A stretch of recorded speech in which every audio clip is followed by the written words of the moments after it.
Pak. PPT-nya udah bisa dilihat? Sudah bisa, Pak. Masih screen, Pak. Oke, kita sudah ya? Sudah, Pak. Oke, kita mulai. Assalamualaikum warahmatullahi wabarakatuh. Waalaikumsalam. Waalaikumsalam warahmatullahi wabarakatuh. Bentar, kita ulangi lagi ya. Bismillahirrahmanirrahim. Assalamualaikum warahmatullahi wabarakatuh. Waalaikumsalam warahmatullahi wabarakatuh. Oke, pada malam hari ini kita akan melanjutkan pelajaran pengolahan limbah industri ya, yang membicarakan di bab itu kinetika dan mekanisme biologis. Ya. Nah, sekarang kita sudah sampai pada subbab model kinetika lain.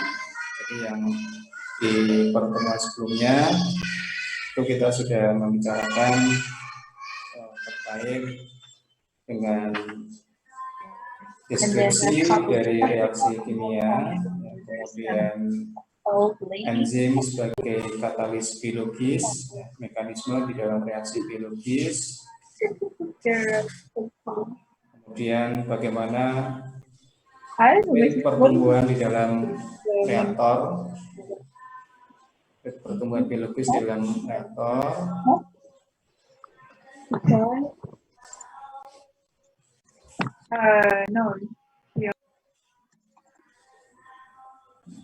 kemudian yang berikutnya adalah kinetika reaksi biologis, di mana model Michaelis-Menten ya sudah kita bahas ya. Dan untuk pertemuan hari ini, nanti kita akan membicarakan model kinetika lain, mulai dari yang ada di subbab 4.5. Di dalam banyak reaksi biologis ya, nanti kita akan mengenal istilah inhibitor ya. Jadi pengganggu ini sebetulnya. Inhibitor ini pengganggu, dan biasanya juga sering kita jumpai di dalam reaksi biologis, di mana dengan adanya inhibitor itu tentu akan mengubah aktivitas kimia yang ada di dalam sel. Namanya juga mengganggu, pasti ada dampak yang ditimbulkan dari adanya inhibitor tersebut. Ya. Sebuah inhibitor dapat berupa atau tingkat kemampuan suatu zat untuk menembus difusi atau menembus atau difusi. Ya. Jadi bisa berupa kaitan dengan kemampuan suatu zat itu di dalam berdifusi. Kemudian dinding selnya berubah, atau karena adanya aktivitas enzim juga mengalami perubahan juga, ya. Entah itu di dalam berbagai bentuk maupun reaksi dengan sel dalam berbagai cara. Kemudian substrat atau nutrien ya, ketika berada di sekitaran sel. Jadi keberadaan substrat atau nutrien itu misalkan berada di sekitaran sel, itu akan menghalangi pathway tertentu ya, dan percepatan lainnya. Sangat sering permeabilitas dinding sel itu diubah, atau aktivitas enzim itu diubah melalui pembentukan kompleks dengan inhibitor. Jadi mekanismenya yang mungkin untuk substrat inhibitor atau substrat inhibition, misalnya substrat inhibition adalah pengurangan di aktivitas enzim oleh hasil antara atau intermediate produk ya, dengan substrat sisa. Nah, di sini bisa kita lihat di persamaan 417 ya, ES ya, ditambah dengan S ini adalah substrat, S ini adalah hasil antara ya, itu nanti akan menjadi ES2, kemudian berubah menjadi ES ditambah dengan P. Jika konsentrasi keseimbangan dari hasil antara atau intermediate produk itu diasumsi, maka laju pembentukan produk nanti akan menjadi seperti yang ada di persamaan paham 18. Mana di sana ada konstanta kinetika, ya, mulai beta, ya, kemudian KI, ya. KI ini adalah konstanta inhibisi, ya, kemudian KM, ya, kemarin yang sudah kita bicarakan terkait dengan konstanta Michaelis-Menten. Ketika sebuah kompetitor untuk enzim, ya, dikenalkan, ya, maka mekanisme itu nanti akan menjadi E ditambah I, inhibitor, ya, menjadi EI, di mana EI ini merupakan hasil antar atau kompleks. Dia bersifat inaktif atau tidak aktif secara biologis. Jadi EI ini bersifat tidak aktif secara biologis.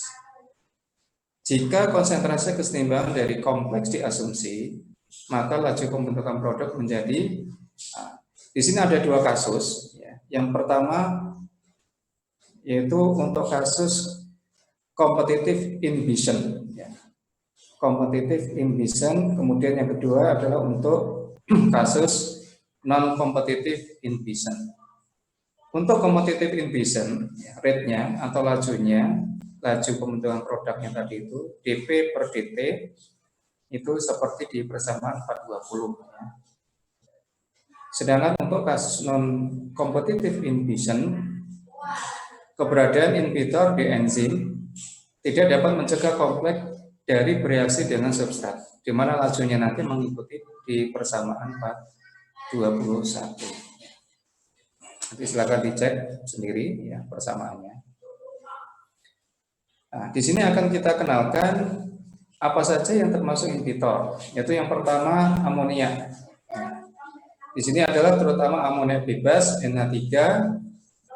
Nah, di sini bisa bersifat permeable, ya, dan nanti akan berdifusi ke dalam sel, sehingga mengakibatkan ketidakseimbangan proton di dalam sel dan terjadi defisiensi, ya, akan kalium. Kemudian faktor yang berpengaruh di sini adalah konsentrasi, kemudian pH, aklimasi, penyesuaian aklimasi, ya, di mana aklimasi ini merupakan penyesuaian secara bertahap untuk meningkatkan tahanan mikroorganisme terhadap toksisitas amonia. Kemudian yang kedua, inhibitor yang kedua di sini merupakan sulfida. Ya, merupakan sulfida. Ini bersifat toksik, terbentuk karena proses reduksi sulfat yang dilakukan oleh SRP. Ada yang tahu, ya? Sudah tahu, ya, SRP ini? SRP di sini merupakan sulfat, ya, reducing bakteria. Jadi nanti ada bakteri-bakteri yang mereduksi sulfat, ada bakteri-bakteri yang mengoksidasi sulfat. Nah, untuk terbentuknya proses reduksi sulfat ini, ya, itu disebabkan adanya bakteri yang SRP ini, ya. Di sini menimbulkan kompetisi antara SRP dengan bakteri metanogen dalam memanfaatkan zat organik, ya. Guna apa? Sehingga menyebabkan menurunnya produksi metan. Kemudian inhibitor yang lain itu bisa berupa kation logam.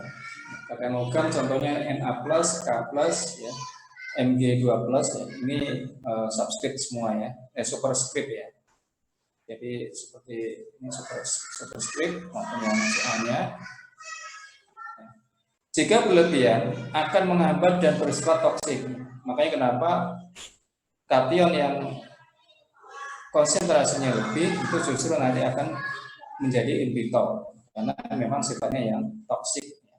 Di mana untuk yang Mg2+ itu akan menstimulasi sel-sel tunggal yang sangat mudah mengalami lisis. Lisis itu selnya keluar, ya, ketarik keluar karena konsentrasi di luar lebih besar, jadi akan terjadi lysis dan pada akhirnya selnya nanti akan mati gitu ya.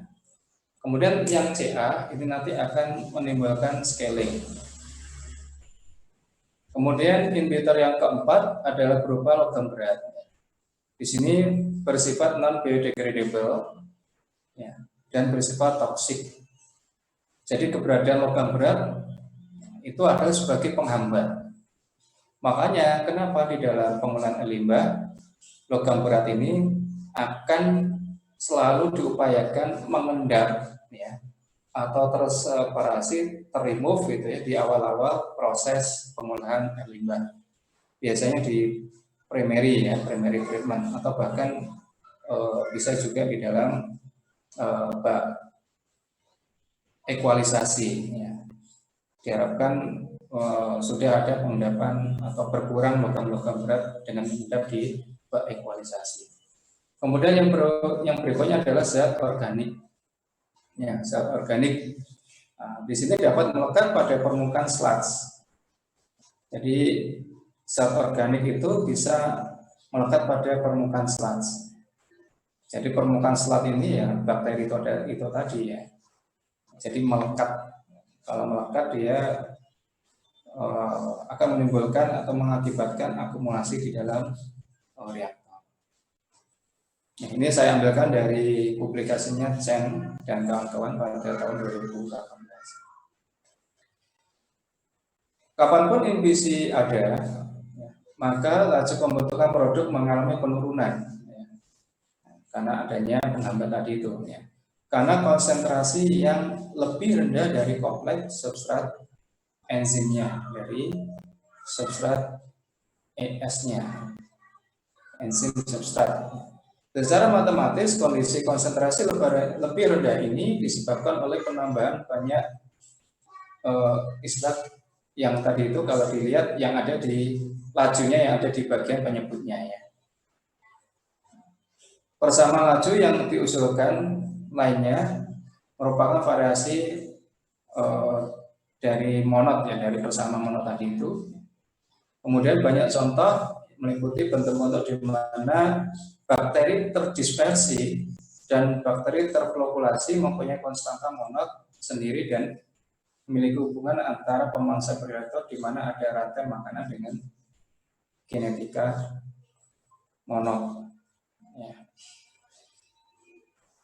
Jadi untuk yang penyebut ini ya, penambahan banyak istilah ke penyebut dari ekspresi laju tadi ya. Di situ tadi kan ada yang bersifat ini ya, ada yang bersifat competitive inhibition dan non competitive inhibition. Ya, maksudnya ini ya, sebagai penyebutnya itu. Ya. Ada KI ya, kemudian ada KM juga gitu ya. Jadi untuk competitive inhibition ini ya, untuk competitive inhibition ini itu dia bersifat kompetitif ya. Bersifat kompetitif ya. Bersifat kompetitif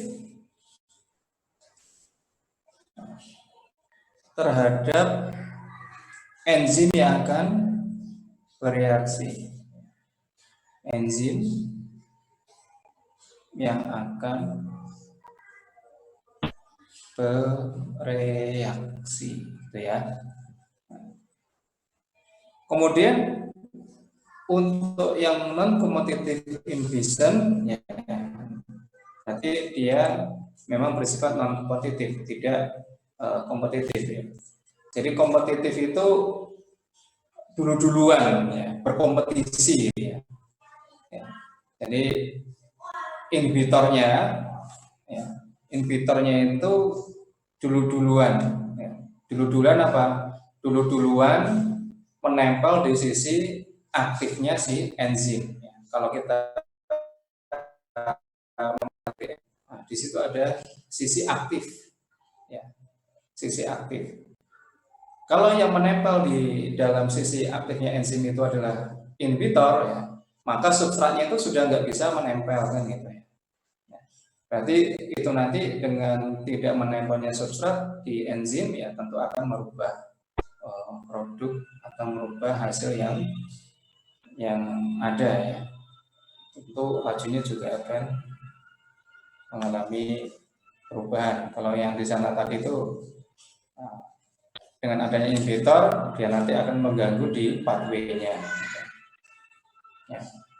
Kemudian di tabel 41 ya. Di situ ditampilkan terkait dengan ekspresi kinetika biologis secara umum ya, untuk sintesis selnya. Jadi ini adalah model inhibisi, ya. Model-model kinetika biologis yang terkait dengan sintesis sel, ya. Mulai dari kinetika biologisnya monod yang K sama dengan K0 dibagi 1 ditambah Km per S, ya. Ini monod, kemudian di bawahnya ini adalah Tessier, Contois, ya. Ini Moser, Halden, ya. Ini kaitan dengan substrat inhibition. Kemudian di bawahnya K-nya ini adalah yang kompetitif, dan yang paling bawah ini yang terkait dengan kinetika biologis untuk yang non kompetitif inhibisi. Cuma di sini sebagai catatan bahwa yang ada di kinetika biologis ini dengan mengabaikan respirasi indigenous. Jadi kematiannya itu diabaikan. Sehingga ekspresi ini digunakan untuk kondisi unsteady state.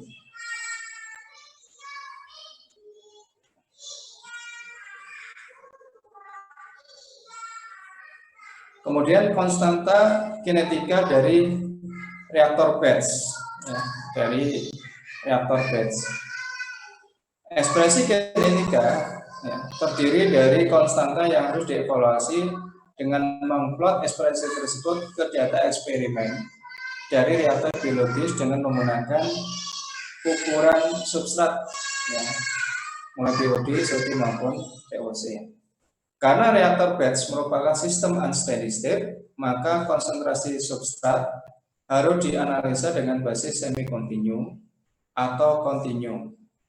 Tetapi di dalam eksperimen unsteady state tidak selalu mudah ya untuk menentukan laju reaksi variabel untuk variabel dalam bentuk khususnya, sehingga mekanisme reaksi berubah. Untuk mengatasi keterbatasan ini, persamaan diferensial diintegrasikan dan kondisi lingkungan yang sesuai diaplikasikan sebagai waktu awal, di mana konsentrasi enzim atau solid biologis atau selnya dan substrat diketahui dan dapat divariasikan secara bebas. Kemudian selain itu rasio FM atau food terhadap mikroorganisme yang tinggi pada saat awal, foodnya yang tinggi, makanya rasionya itu tinggi di awal waktu, itu menekan respirasi indigenous. Jadi bisa dibilangkan indigenousnya itu sangat sedikit, bahkan tidak ada gitu ya. Di awal-awal lebih banyak ke dalam pertumbuhan, sehingga mendorong pertumbuhan secara logaritmik. Mungkin pada saat awal itu adalah fase adaptasi gitu ya.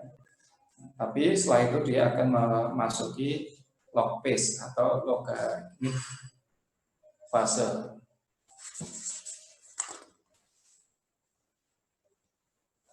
Jika konsentrasi substrat kecil, substratnya itu kecil dibanding dengan KM-nya, dan konsentrasi biologis diasumsi konstan, maka persamaan 415 menjadi seperti di persamaan 420. Ya. Karena substrat dia dinotasikan dengan minus, ya. pada waktu dia nanti akan berkurang.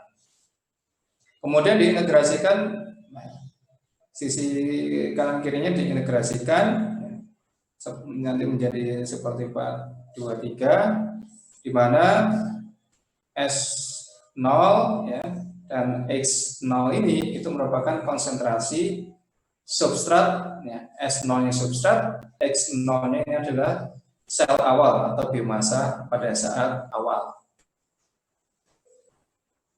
Dengan memplotting ln S0 dibagi S versus waktu nanti akan menghasilkan garis lurus slope K0 set X0 dibagi dengan Km dikalikan dengan Y ya. Nah, nilai Y itu dapat dihitung dari database yang memiliki S0-nya lebih besar ya, lebih besar daripada KM ya, dan memonitor konsentrasi substrat secara terus-menerus ya. Kemudian persamaannya bisa disimplifikasi atau bisa dituliskan dari persamaan 425 dan 424 dan 425 ya, sehingga diperoleh di persamaan 426 ya. Nilai-nilai K0 diasumsi ya. K0 diasumsi, kemudian S0 bagi S0 dikurangi S dibagi dengan X dikurang dengan K0 kali KT kurangi 1 untuk masing-masing nilai K0 yang diasumsi tadi itu ya. Titik-titik memberikan garis lurus akan memiliki slope super Y dan menentukan K0 yang benar.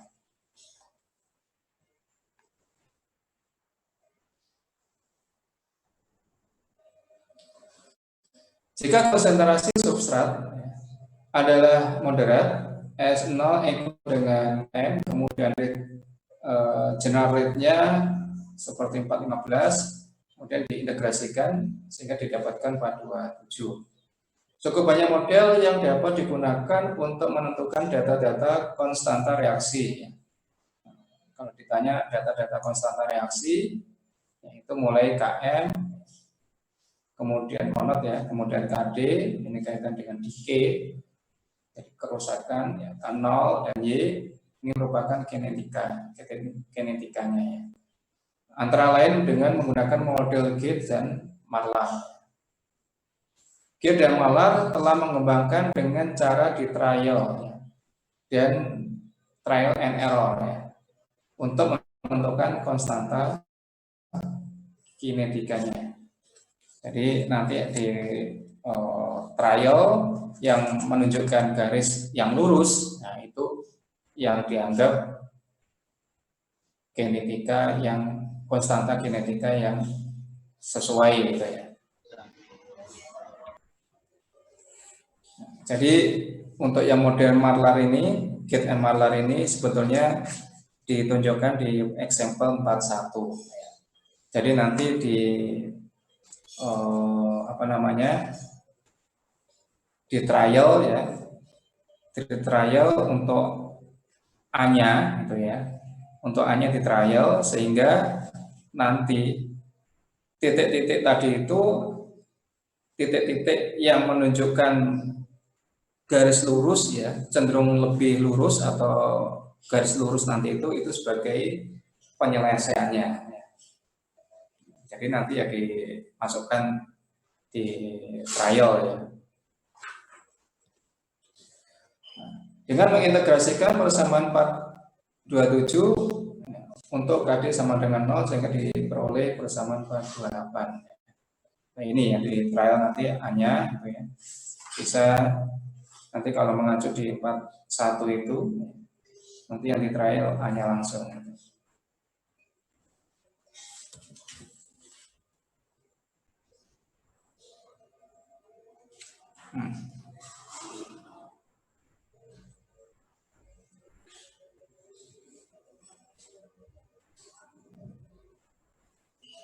Kemudian Untuk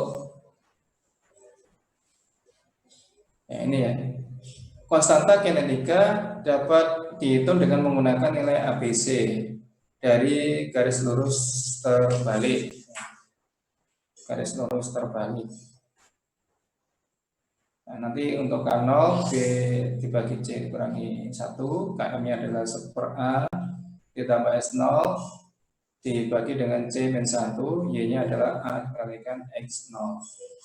Dengan mengasumsikan X equal dengan X0 untuk reaksi, maka dapat dilakukan reaksi integrasi 427 ya, untuk menghasilkan persamaan Henry di berdasarkan 429 ya.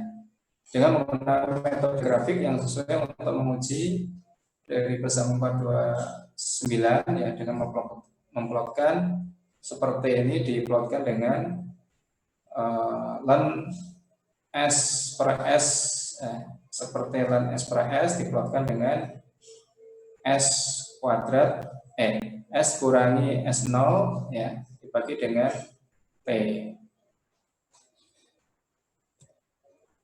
ya, sehingga didapatkan dari ngeplot persamaan Henry tadi itu untuk untuk kinetika Nicholas Menten di sebuah reaktor batch ya. Bisa saya lihat di figur 45.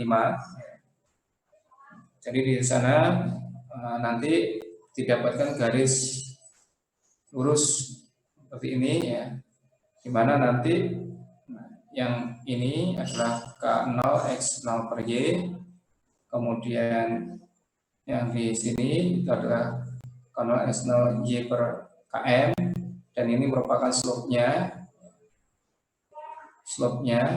adalah 1 per KM, di mana sumbu X-nya itu adalah S0 min S per T, dan sumbu Y-nya ada 1 per T dan S0 per S.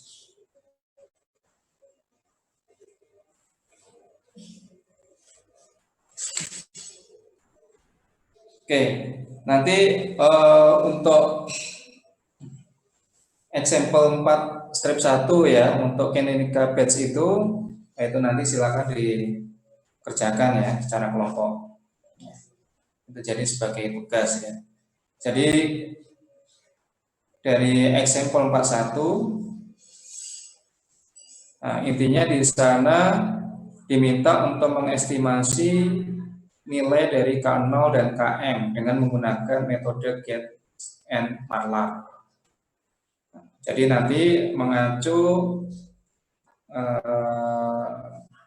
dari persamaan yang ada di buku ya, seperti ln S per S0 dan ln 1 ditambah A S0 dikurangi S dibagi dengan T. Nah, di mana ini nanti nilai dari A itu diasumsi. Ya, jadi nilai A-nya nanti diasumsi dengan menggunakan T dan substrat yang ada di soal ya, yang ada di soalnya. Nah nanti diplotkan ya antara ln ditambah AD per T dan min seperti ln S per S0. Nah nanti dicek ya, dicek apakah ketika mengasumsikan 0,1 itu didapatkan garis yang lurus. Nanti dicek apakah benar 0,1. Coba nanti misalnya dikurangi, lebih lurusan yang mana. Jadi nanti jawabannya adalah ketika A yang diasumsi, yang di trial tadi itu yang menunjukkan garis-garis lurus. Nah, nanti dari sana bisa kita ketahui slope-nya C itu sekian gitu ya. Demikian juga untuk intercept-nya atau B. Kalau itu sudah ketemu, nanti bisa kita ketahui K0 maupun KM-nya.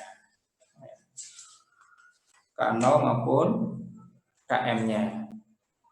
K0-nya B dibagi dengan C min 1 dengan sedangkan KM-nya adalah 1 per A ditambah S0 dibagi dengan C minus 1. Ya, nanti ini adalah tugas kelompok yang pertama. Nanti kita bagi ya kelompok mana saja. Kemarin ada berapa kelompok?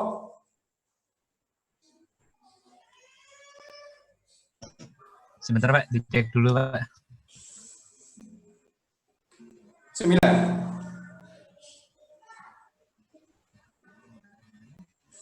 Ada 9 ya kemarin?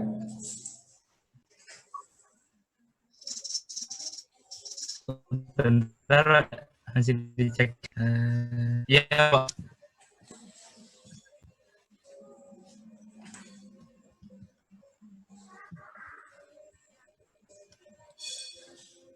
Ada berapa? 9 kelompok Pak. 9 ya, oke. Kemarin tugas yang bab 3 sudah dikirim semua ya? Iya Pak, sudah. Sudah, oke. Ya, nanti 9 nanti kita coba bagi aja ya. Jadi ini untuk bab 4. Untuk contoh yang 41 ya. Untuk contoh 41 ada yang tanyakan barangkali? Jelas ya. Pokoknya nanti itu dengan men-trial A garis ya, titik-titik tadi itu kemudian dihubungkan yang menunjukkan garis lurus. Nah, itu nanti jawabannya.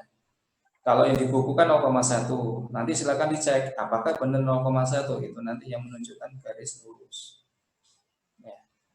Kalau enggak lurus ya jangan dipaksakan itu sebagai jawabannya ya. Dicari sehingga dia menunjukkan garis lurus. Silakan di-trial untuk A. Oke, kemudian kita lanjutkan terkait dengan konstanta kinetika dari study flow reactor. Untuk menyelesaikan banyak masalah ya, studi reaktor batch dan untuk menstimulus proses pengolahan limbah, reaktor flow itu digunakan secara luas untuk studi kinetika. Jadi secara umum material balance makroskopi dari sebuah flow reaktor bisa saudara lihat di persamaan 430 di mana laju akumulasi di reaktor sama dengan laju input ya dikurangi laju output ditambah dengan laju reaksi. Ini adalah persamaan umum ya. Jadi seperti ini untuk flow reaktor. Jadi laju rate akumulasi di dalam reaktor itu adalah inputnya, ya. Kemudian dikurangi output, kan? Kemudian reaksi yang ada di dalam rate reaksi yang ada di dalam reaktor. Jadi di sini ada S0, kemudian X0 sama Q0. S itu adalah substrat yang masuk, ya. X0 ini adalah inlet biomasa, jadi konsentrasi biomasa yang masuk di air limbah pada saat mula-mula, dan Q0 ini merupakan inlet flow-nya, jadi fluid inlet masuknya. Kemudian ini adalah sparger ya dengan aerasi. Ini adalah spargernya, makanya di sana ada muncul gelembung-gelembung gitu ya, yang ke atas, ini gelembung-gelembung ke atas, ini adalah sparger ya. Ini untuk well mix reaktor.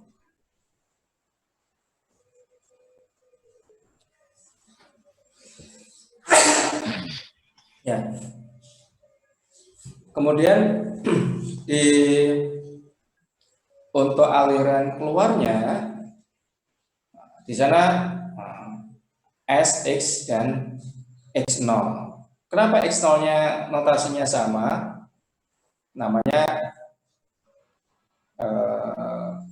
tadi adalah ini ya, apa namanya itu? Rate-nya ya, flow rate-nya. Flow rate-nya masuk ya, antara masuk dan keluarnya itu sama, jadi notasinya tetap itu Q0. Sedangkan substrat dan X-nya notasinya S dan X ya, karena dia nanti ada perubahannya ya. Substratnya itu akan turun gitu kan, sedangkan yang X-nya nanti akan naik untuk jumlahnya.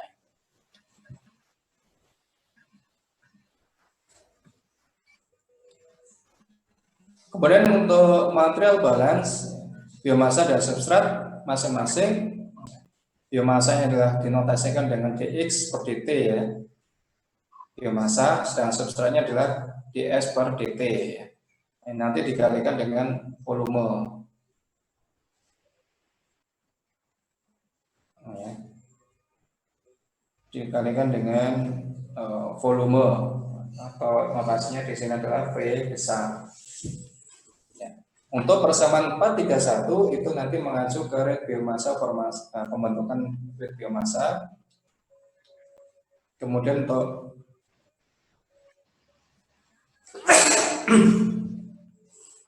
untuk rate pembentukan substrat itu nanti mengacu ke 432.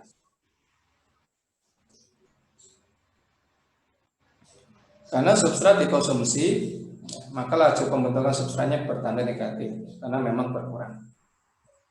Jika kondisi steady state dijaga, maka nanti akan kita dapatkan material balance-nya seperti di persamaan 432. Ya. Kemudian nanti menjadi di persamaan 433, di mana untuk rate substrat formation minus itu sama dengan Q0 bagi V dikalikan dengan substrat 0 dikurangi S yang sama dengan substrat 0 dikurangi S dibagi dengan theta, di mana theta ini merupakan phase speed resident time, jadi waktu tinggal phase speednya. Jadi feed lama feed ya, berada di dalam reaktor ya, fresh feed ya, ketika masuk pertama kali. Di kasus monod atau kinetika Michaelis-Menten, di sebuah reaktor yang diaduk secara sempurna didapatkan ya, minus rate pembentukan substrat itu sama dengan K0 dibagi Y kalikan XS dibagi dengan KM ditambah S. Ini nanti di persamaan 434. Setelah mensubstitusikan persamaan 433 ke 434 dan mengambil inverse, persamaan yang dihasilkan bisa didapatkan di 435. Karena K sama dengan X0 dikurangi dengan S kalikan Y per theta X, untuk reaktor flow saat steady state dan tanpa biomasa di feed, maka didapatkan seperti persamaan 436, di mana 1/K sama dengan Km dibagi K0 dikalikan dengan 1/S ditambah 1/K0. Ya, jadi di sini adalah seperti yang di grafik di slide, merupakan tipikal dari Lineweaver Burke plot untuk kinetika Michaelis-Menten dari persamaan 436. Ya, dari persamaan 436. Nah, ini merupakan garis lurus ya, di mana untuk KM dan K0-nya nah itu nanti ditentukan dari slope dan intercept secara grafik. Ini adalah per K0-nya dan ini adalah minus untuk KM-nya.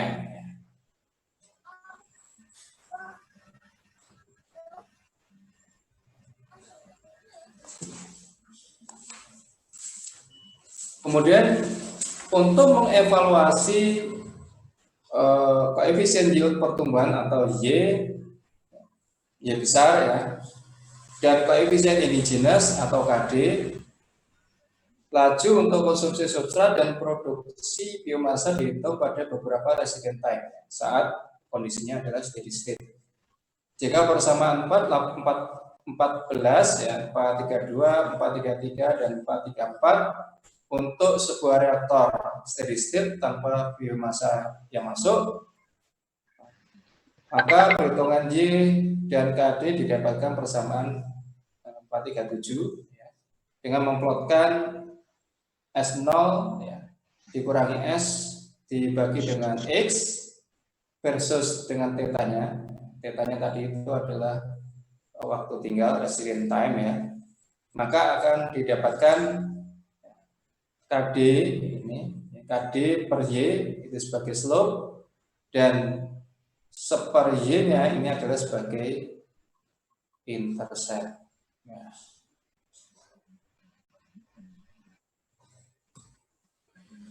Koefisien kinetika Y terkait hanya dengan yield biomasa ya, untuk sintesis dan selain yield diukur melewati reaktor. Yield yang diamati merupakan rasio perubahan di konsentrasi solid atau selnya terhadap perubahan di konsentrasi substrat yang melewati reaktor. Karena respirasi indigenous akan lebih rendah konsentrasi biomasa yang diamati, koefisien yield observed atau Y-obs dinotasikan dengan Y-obs nanti akan menjadi seperti ditunjukkan di persamaan 438, yaitu Y observasi, observe ya, yang diobservasi atau yang diamati sama dengan Y dikurangi KD X theta dibagi dengan X0 dikurangi S.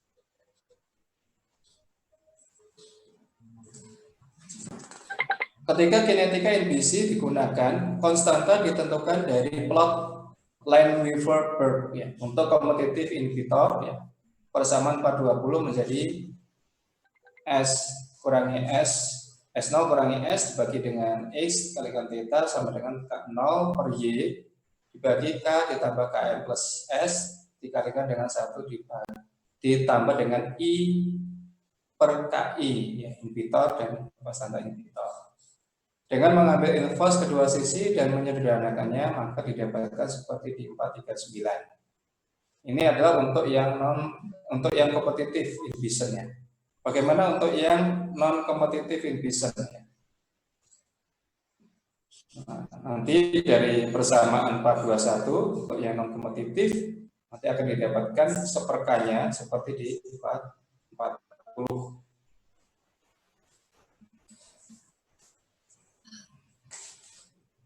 Ya. Jadi nanti ini adalah untuk yang persamaan contoh ya, contoh 42 ya, terkait dengan kinetika monod ya di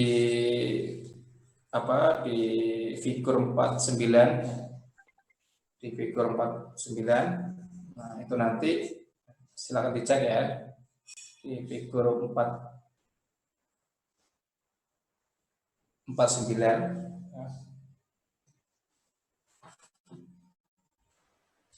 Yaitu nanti silakan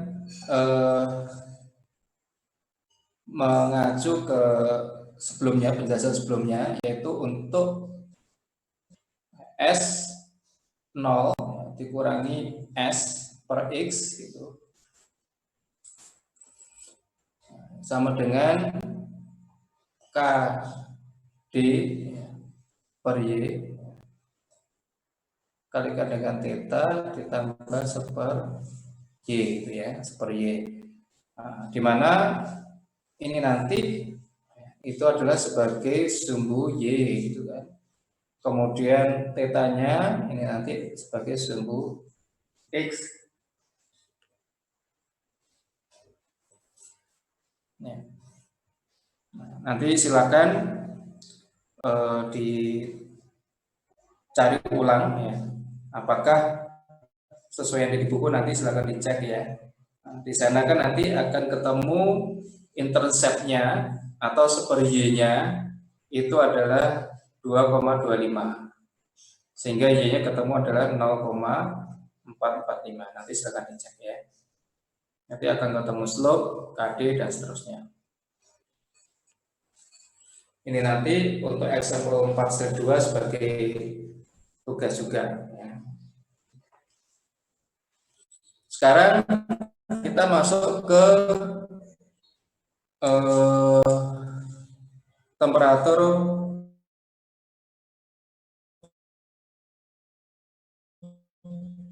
dan bab kinetika dan mekanisme biologis.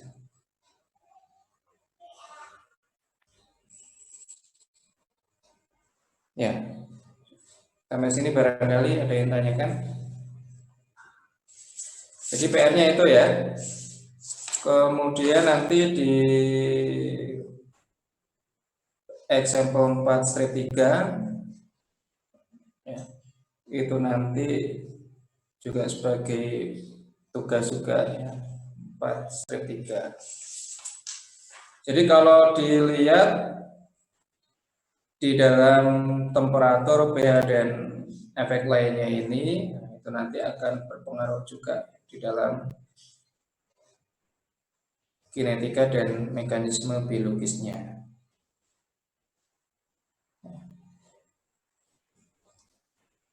Kalau dilihat di dalam figur 410 ya, terkait dengan menentukan Km dan K0, di sana terlihat efek dari variabel sekunder ya, di dalam proses yang bisa menjelaskan terkait dengan variability, jadi konstanta kinetika.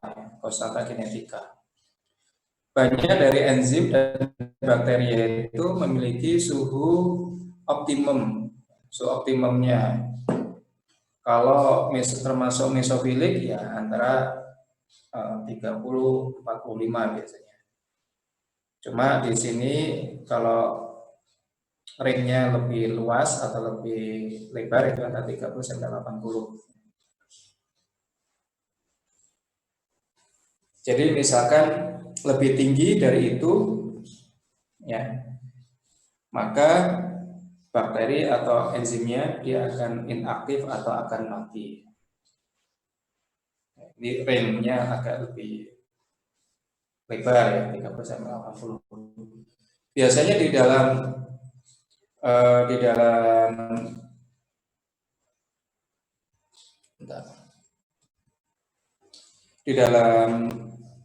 pengolahan air limbah ya, karena di Indonesia itu tropis ya, kira-kira suhunya 30-an ya.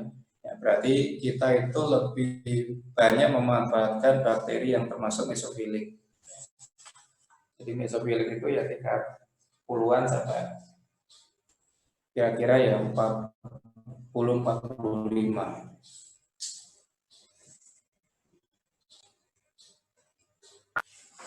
Oke. Kemudian yang B, kalau yang A ini ya, yang A ini tadi itu menunjukkan antara theta dengan S0, theta dengan S0 kurang S per X, ya nanti akan diplot gitu ya. Nanti akan membentuk seperti ini, garis lurus. Nanti bisa diketahui di per Y-nya ya, di mana nanti KD berarti bisa dihitung dari sini ya. Nanti KD sama dengan 0,015 dikalikan dengan Y gitu ya. Setelah super Y-nya itu bisa diketahui dari sini ya. Kemudian Y-nya bisa diketahui sehingga KD-nya nanti juga bisa didapatkan. Kemudian untuk yang B ini hubungan antara super S ya, berarti super substrat ya, kebetulan COD ya sebagai unitnya ya. Untuk sumbu Y-nya adalah theta X dibagi dengan S0 dikurangi S ya. Sini nanti titik ini merupakan Y per K0. Nanti Y-nya sudah diketahui maka K0-nya bisa didapatkan. Sehingga untuk yang ini slope-nya itu adalah Km per Y. Ya, nanti didapatkan 200 sehingga Km-nya bisa dicari. Oke. Ya, jadi itu. Kemudian kalau secara umum di persamaan 441 ini itu merupakan konstanta ya.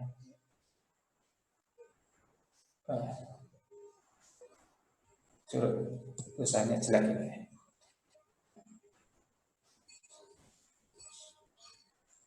Jadi konstanta biokimia ya, biokimia yang secara umum ya, khususnya kaitan dengan tipe Arrhenius ya, tipe Arrhenius ya, itu K aksen ya, antar hubungan dengan temperatur ya, nanti dapatkan 441 itu angka aksen A besar E pangkat minus E besar bagi dengan RT ya, ini adalah kinetika konstantanya, T-nya itu dalam Kelvin ya. Kemudian E-nya ini merupakan energi aktivasi.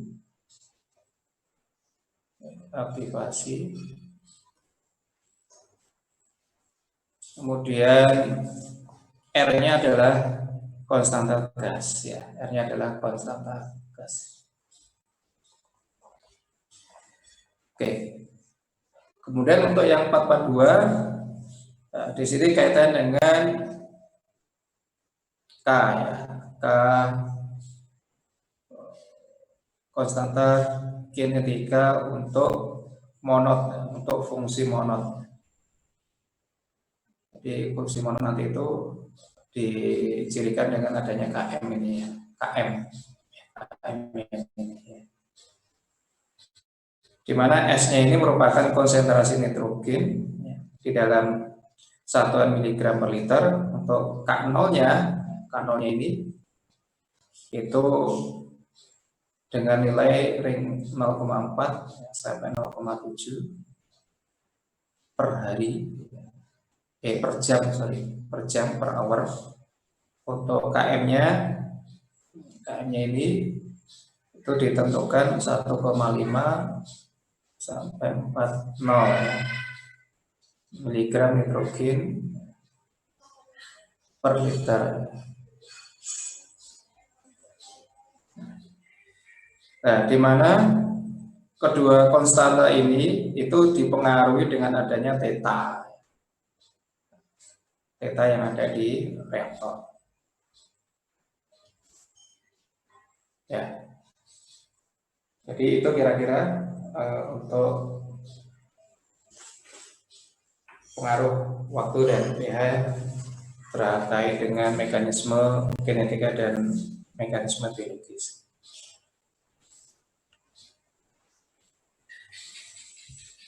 Untuk example 43 itu nanti menentukan konstanta kinetika ya, temperatur efek ya, pengaruh temperatur terhadap konstanta kinetika. Ini nanti juga sebagai tugas ya. Dan untuk yang problemnya ada 9 ya, ada 9. Problemnya ada 9, berarti nanti supaya adil ya, nanti untuk example itu nanti dikerjakan semua kelompok 1 sampai 3 gitu kan. Kemudian untuk yang problem ini satu-satu. Ya, jadi kelompok 1 itu example 1 sampai example 43 dan problem 41. Jadi ada 4 soal. Untuk yang kelompok 2 sama example, ketika example ditambah dengan 4/2 gitu ya. Kira-kira itu. Ada yang tanyakan? Silakan. Ada atau tidak?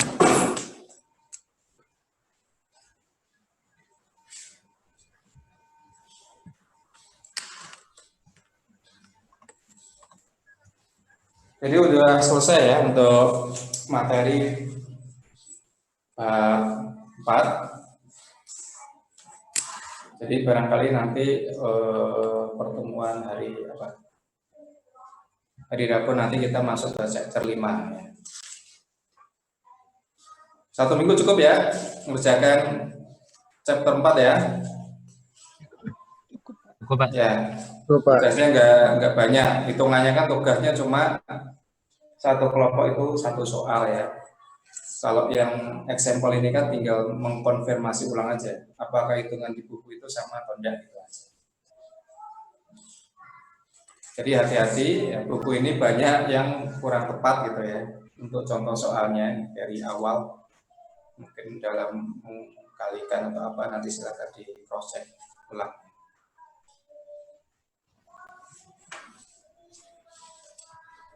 Oke gitu ya, barangkali itu yang bisa saya sampaikan. Kalau ada yang tanyakan silakan, kalau tidak ada bisa kita akhiri. Silakan, ada yang tanyakan tidak?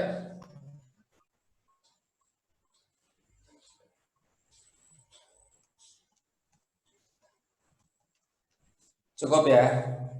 Ada yang kesulitan terkait pulsa enggak? Kalau misalkan kita menggunakan metode sinkronus, barangkali ada yang keberatan. Nanti kalau memang ada yang keberatan, saya coba bikinnya asinkronus. Jadi saya posting itu aja, silahkan nanti dilihat videonya itu. Atau enakan barangkali interaksi langsung seperti ini.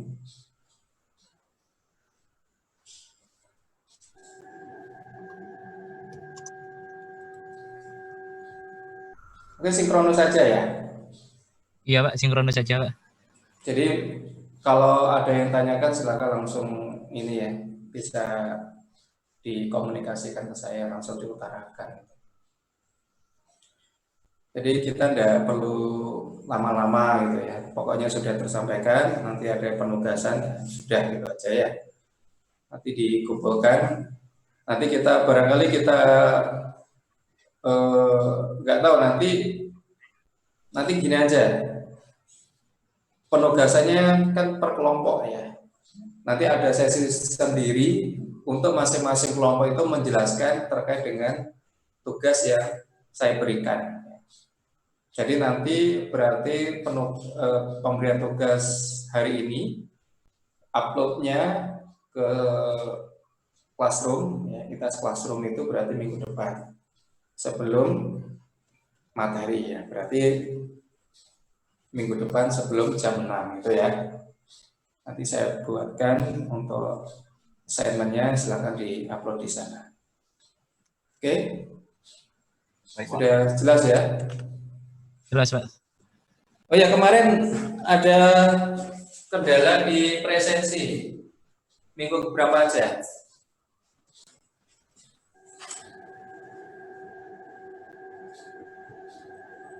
Wah, banyak ya lagi. Ya, barangkali Karisma bisa bantu siapa aja, terus minggu keberapa, saya checklist dari sini. Iya, Pak, nanti saya kirimkan. Ya, langsung aja. Saya kirimkan lagi, Pak, rinciannya, Pak. Lo enggak, sekarang aja. Sekarang aja. Minggu keberapa gitu.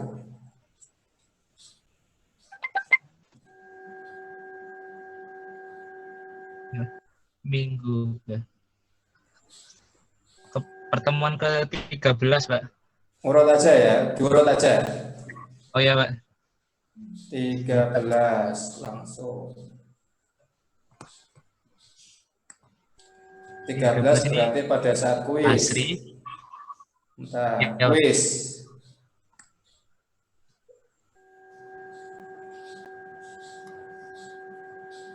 Tak urut aja. Najla, masuk enggak Najla? Najla Aribah. Ya Pak, itu saat kuis Pak. Terus Nauli Rahmi. Iya Pak, waktu kuis. Rahmasari. Sama. Masuk Pak waktu kuis. Asri ya. Terus siapa lagi? Azul. Iya Pak, masuk Pak. Lupa absen. Abdul Wasi. Hadir. Hadir Pak. Ada lagi Nadia. Iya Pak, kuis juga. Oke. Terus minggu keberapa lagi? Maaf Pak, ini agak mundur Pak. Pertemuan ke-11 Pak.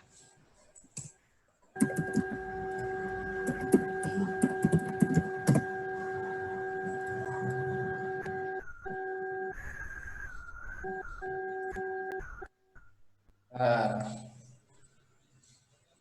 11. Tugas kelas ini. Siapa?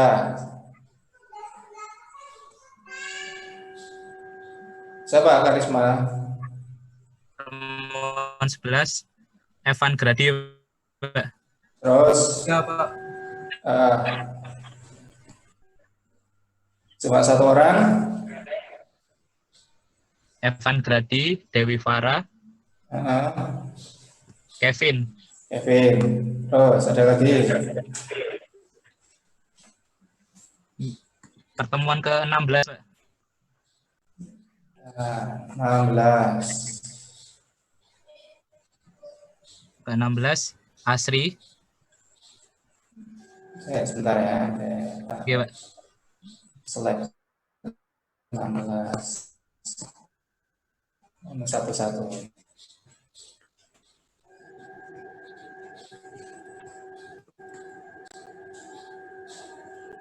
Asri, terus apa lagi? Amin Abdillah.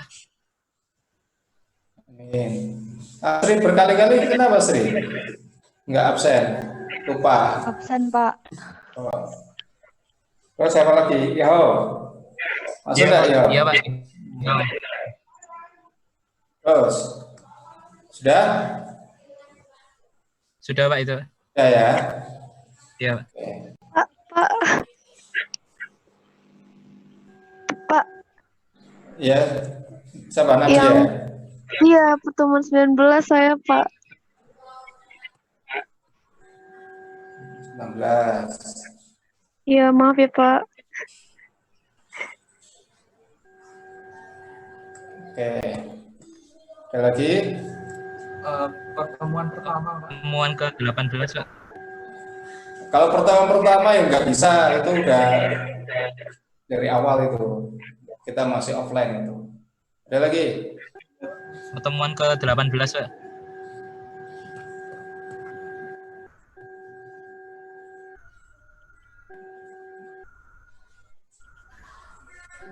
Siapa? Atas nama Muhammad Muhajirin. Oh, ciri. Oke. Oke. Sudah? Iya. Sudah ya. Berarti habis ini tidak ada masalah terkait dengan prestasi lagi ya. Insya Allah. Oke.